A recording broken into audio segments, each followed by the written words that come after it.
Assalamualaikum warahmatullahi wabarakatuh. Perkenalkan, nama saya Nurul Melani Tripamungkas, peserta Latsar CPNS Angkatan 52 tahun 2022 Kabupaten Banyumas.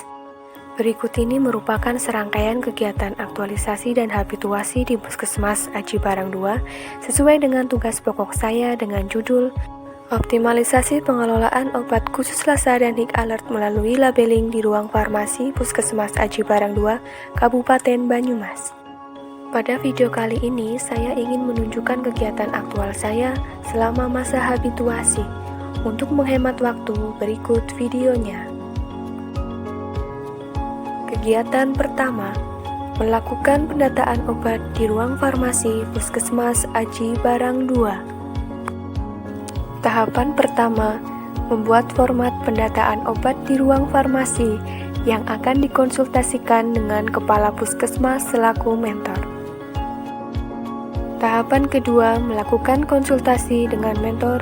Pada tahapan ini, saya menyampaikan maksud dan tujuan kegiatan kepada mentor untuk meminta arahan, masukan dan persetujuan rencana kegiatan pendataan obat di ruang farmasi Puskesmas Aji Barang 2. Tahapan ketiga, berdiskusi dengan teman sejawat atau apoteker untuk mencapai kesepemahaman tentang rencana kegiatan aktualisasi selama habituasi di Puskesmas Aji Barang 2. Tahapan keempat, melakukan pendataan obat yang ada di ruang farmasi untuk menghasilkan data obat yang valid sebagaimana dapat digunakan untuk mempermudah dalam menggolongkan obat yang masuk kategori Lassa dan Hik Alert. Tahapan kelima, menyalin data obat yang ada di ruang farmasi ke dalam bentuk tabel Microsoft Excel. Kegiatan 2, melakukan pendataan obat Lassa, look alike, sound alike. Tahapan pertama, melakukan konsultasi dengan mentor untuk meminta masukan, arahan, dan persetujuan terkait rencana kegiatan pendataan dan pelabelan obat Lassa. Tahapan kedua, membuat desain dan mencetak label obat Lassa. Pada tahapan ini, saya membuat desain dan mencetak label obat Lassa dengan label warna biru bertuliskan Lassa warna putih untuk ditempel di masing-masing wadah penyimpanan obat yang masuk dalam kategori Lassa. Tahapan ketiga, mendata dan memisahkan obat yang masuk dalam kategori Lassa untuk menghasilkan daftar nama obat Lassa serta mempermudah pelabelan dalam tahapan kegiatan selanjutnya. Tahapan keempat, menerapkan label obat Lassa pada wadah penyimpanan obat bertujuan untuk penanda obat Lassa dengan obat yang lain. Kegiatan ketiga, membuat tempat khusus dan label obat Hik Alert. Tahapan pertama, berkonsultasi dengan mentor untuk meminta arahan, masukan, dan persetujuan terkait rencana kegiatan penyiapan tempat khusus dan label obat Hik Alert. Tahapan kedua, membuat desain dan mencetak label obat Hik Alert dengan label warna merah bertulisan Hik Alert warna putih untuk ditempel di masing-masing wadah penyimpanan obat yang masuk dalam kategori obat Hik Alert.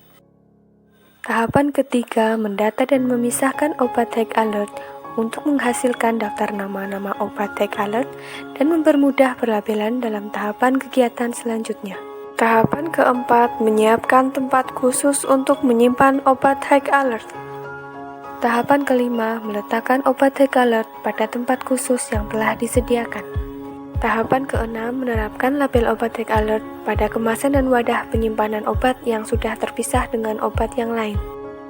Kegiatan 4, penataan kembali tata letak penyimpanan obat di ruang farmasi. Tahapan pertama, berkonsultasi dengan mentor untuk meminta arahan, masukan, dan persetujuan terkait rencana penataan kembali tata letak penyimpanan obat di ruang farmasi agar terlihat bersih, rapi, dan nyaman. Tahapan kedua, membuat label nama obat di ruang farmasi untuk ditempel di masing-masing wadah penyimpanan obat untuk mempermudah dalam pembuatan label nama obat.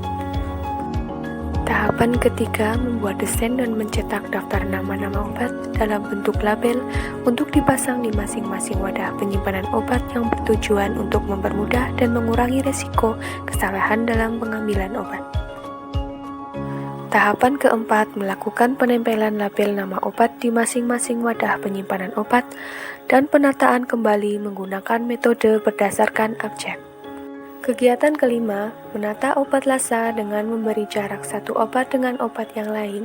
Kegiatan ini bertujuan untuk mengurangi kejadian yang tidak diinginkan pada pelayanan obat kepada pasien.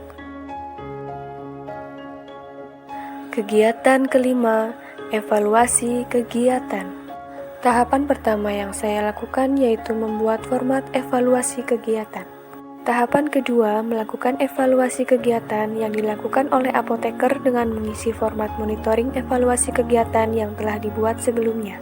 Kegiatan ketiga, merumuskan hasil evaluasi kegiatan yang telah dilakukan sebelumnya, kemudian dilakukan pembuatan laporan monitoring evaluasi. Tahapan keempat, melakukan konsultasi dengan mentor. Pada tahapan kegiatan ini, saya berkonsultasi dengan kepala puskesmas selaku mentor untuk meminta saran dan masukan terkait kegiatan evaluasi yang telah dilakukan selama habituasi. Tahapan kelima, membuat simpulan pada laporan hasil evaluasi. Pada tahapan kegiatan ini, saya membuat laporan hasil evaluasi dengan menindaklanjuti dari hasil rumusan evaluasi yang telah dibuat sebelumnya.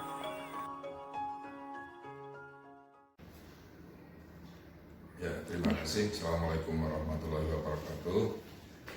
Terkait dengan implementasi pelaksanaan dari Lacar dari Mbak Nurul Meliani terkait dengan optimalisasi pengelolaan obat khusus lasa dan high alert melalui labeling di ruang farmasi. Terkait dengan pelayanan obat ini sangat-sangat sensitif dan itu berkaitan dengan keselamatan pasien. Jadi memang ini harus dilaksanakan. Kita dalam melayani pelayanan obat sebisa mungkin meminimalkan risiko. Jadi dengan adanya labeling dan pengaturan obat-obat yang berbahaya, kami berharap dapat membantu pasien agar meminimalkan risiko dan insya Allah pasien nanti dapat obat sesuai dengan apa yang dibutuhkan.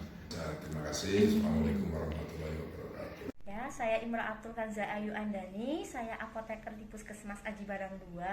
Saya sangat berterima kasih dengan adanya kegiatan yang dilakukan oleh Mbak Nurul tentang optimalisasi pengelolaan obat khusus lasa dan high alert dengan labeling. Jadi untuk sekarang obat lasa sudah ditandai dengan baik dan benar, diberi jarak sehingga mengurangi kesalahan dalam pengambilan obat yang akan berdampak pada keselamatan pasien. Untuk obat high alert juga sudah ditandai dengan bagus dengan stiker warna merah sebagai penandanya. Terima kasih, kegiatan ini semoga berlangsung dengan baik untuk kedepannya. Demikian laporan aktualisasi dan habituasi, semoga bermanfaat. Sekian dari saya, wassalamualaikum warahmatullahi wabarakatuh.